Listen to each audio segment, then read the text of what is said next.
दोस्तों नमस्कार। आज की कहानी का नाम है शांति की खोज। एक राजा था जिसे चित्रकला से बहुत प्रेम था। एक बार उसने घोषणा की कि जो कोई भी चित्रकार उसे एक ऐसा चित्र बनाकर देगा जो शांति को दर्शाता हो तो वो उसे मुंह मांगा पुरस्कार देगा। निर्णय वाले दिन एक से बढ़कर एक चित्रकार पुरस्कार जीतने की लालसा से अपने अपने चित्र लेकर राजा के महल पहुंचे।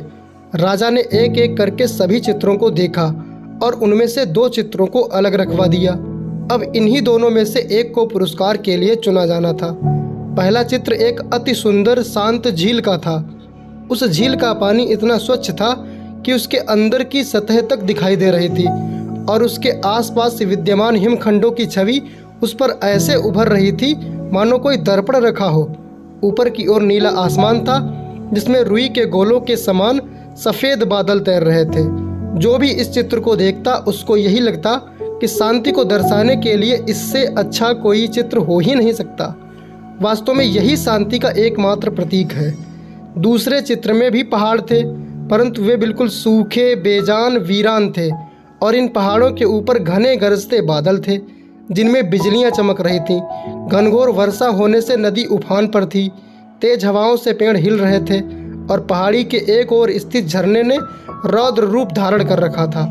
जो कोई भी इस चित्र को देखता यही सोचता कि भला इसका शांति से क्या लेना देना, इसमें तो बस अशांति ही अशांति है।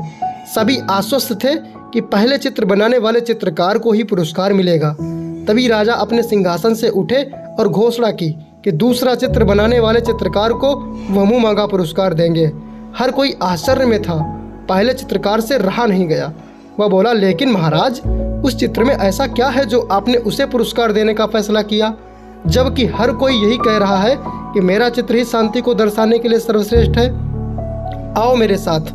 राजा ने पहले चित्रकार को अपने साथ चलने के लिए कहा। दूसरे चित्र के समक्ष पहुंचकर राजा बोले, झरने के बाईं ओर हवा से एक ओर झुके इस वृक्ष को देखो, उसकी डाली पर बने उस घोंसले को देखो। देखो कैसे एक चिड़िया इतनी कोमलता से, इतने शांत भाव से वह प्रेम पूर्वक अपने बच्चों को भोजन करा रही है।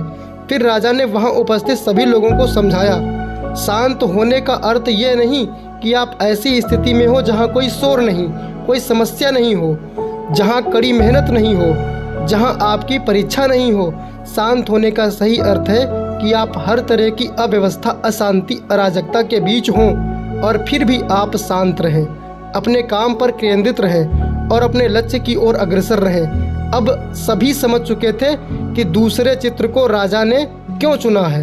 मित्रों, हर कोई अपने जीवन में शांति चाहता है, परंतु प्रायः हम शांति को कोई बाहरी वस्तु समझ लेते हैं और उसे दूरस्थ स्थलों में ढूंढते हैं, जबकि शांति पूरी तरह से हमारे मन की भीतरी चेतना है।